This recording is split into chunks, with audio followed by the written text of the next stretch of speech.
Your fingers go numb first, then your face. Then a deep ache settles into your chest that no amount of moving seems to shake. The wind doesn't just blow, it cuts. For roughly 100,000 years, this wasn't a bad camping trip. This was simply what winter meant. You've probably imagined the Ice Age as an empty, frozen wasteland. Mammoths lumbering across endless white plains, the occasional human huddled in a cave, waiting for spring. That image isn't wrong. Exactly.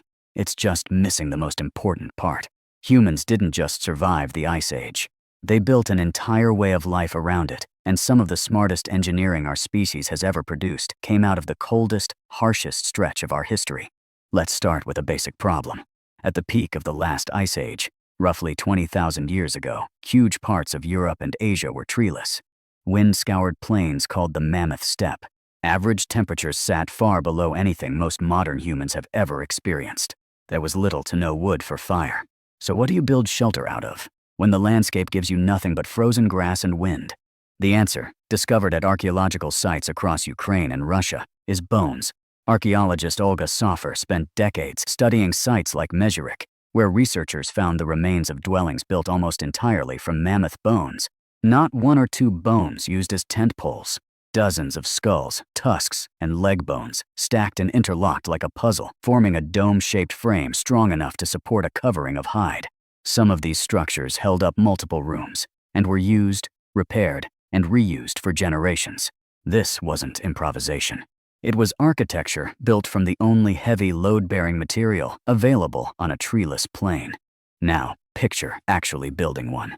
A group works together, dragging skulls the size of boulders into position. Someone stacks tusks in a curved, overlapping pattern along the base, distributing weight so the whole structure won't collapse under snow. Once the frame stands, hides are stretched over the top and weighted down with more bone at the base to seal out wind. Inside, a small hearth burns, using bone as fuel when wood runs out. Bone doesn't burn like wood. It smolders, dense and slow.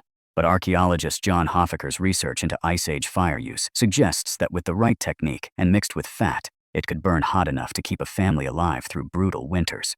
Fire wasn't just for warmth, though. It was for cooking food that would otherwise be unusable. Frozen meat is nearly impossible to chew and even harder to digest efficiently. Cooking broke down fibers and fat, delivering far more usable calories per meal, which mattered enormously in an environment where every calorie was hard-won. Here's the part that surprises people. Clothing, not shelter, may have been the single most important Ice Age technology. Researchers studying sites in Russia, particularly the Sungir burial site, found thousands of small ivory beads arranged in patterns that mirror where clothing seams would have been. The beads themselves survived. The animal hide and fur clothing they were sewn onto did not. But their placement told researchers almost everything. Tightly fitted trousers, layered tunics, fur-lined hoods. This wasn't loosely draped animal skin. It was tailored, multi-layer clothing, engineered for extreme cold. Roughly 30,000 years before anyone would call it technical outerwear. The evidence for this tailoring shows up in an unexpected place. Sewing needles, eyed bone needles, fine enough to work with sinew thread instead of thick cord, start appearing in the archaeological record right around the time humans were pushing into the coldest parts of Eurasia. A needle that small isn't for stitching together a rough animal hide cape. It's for creating snug, wind-resistant seams, the kind that actually trap body heat instead of letting it escape. So let's reconstruct a day inside this world. You wake in a bone and hide dwelling, the hearth reduced to embers. Frost has crept along the inside walls overnight. You pull on layered fur clothing, tied tightly at the wrists and ankles to seal out wind, before stepping outside into air that could freeze exposed skin in minutes. The group moves together, because alone, in this environment, you die.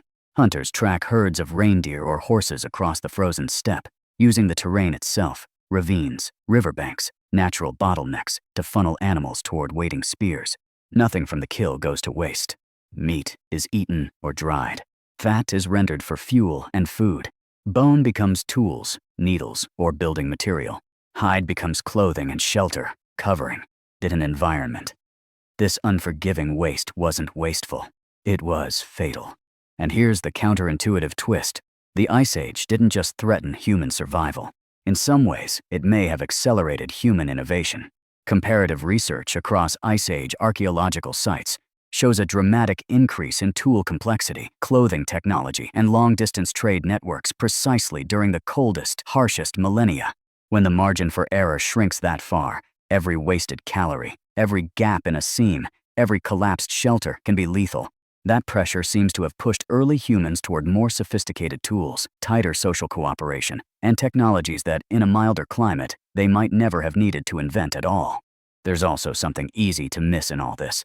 The Ice Age forced deep interdependence. No single person could build a mammoth bone dwelling alone, hunt large game alone, or keep a fire burning through a polar night alone. Survival meant trusting the people around you completely, sharing food even when supplies were thin, and passing down specific, hard-won knowledge: how to find water under ice, how to read weather before a storm, how to stitch a seam that wouldn't let in wind from one generation to the next. A single broken piece of that shared knowledge could be the difference between a group making it through winter or not. Now, think about your own version of extreme conditions. You probably haven't had to build your shelter out of animal bones or hunt to earn your next meal. But the underlying pattern, using every available resource efficiently, relying on the people around you, building tools and systems that outlast any one person's knowledge, that pattern didn't disappear. It's still how humans solve hard problems today. Your synthetic winter jacket, engineered with layered insulation and sealed seams, is a direct descendant of an idea, an Ice Age tailor worked out with a bone needle and sinew thread 30,000 years ago. Your instinct to lean on a community during a crisis rather than face it entirely alone is the same instinct that kept a hearth burning through a polar winter. The Ice Age ended roughly 11,700 years ago, and with it went the mammoth steppe, the great migrating herds, and the extreme engineering pressure that came with them. But the humans who walked out of that cold didn't leave empty-handed. They carried tailored clothing, complex tools, deep cooperative bonds, and a hard-earned understanding that resourcefulness and connection are what get a species through conditions that should have been unsurvivable. So the next time you zip up a winter coat against nothing worse than a cold commute, remember what that simple technology descends from.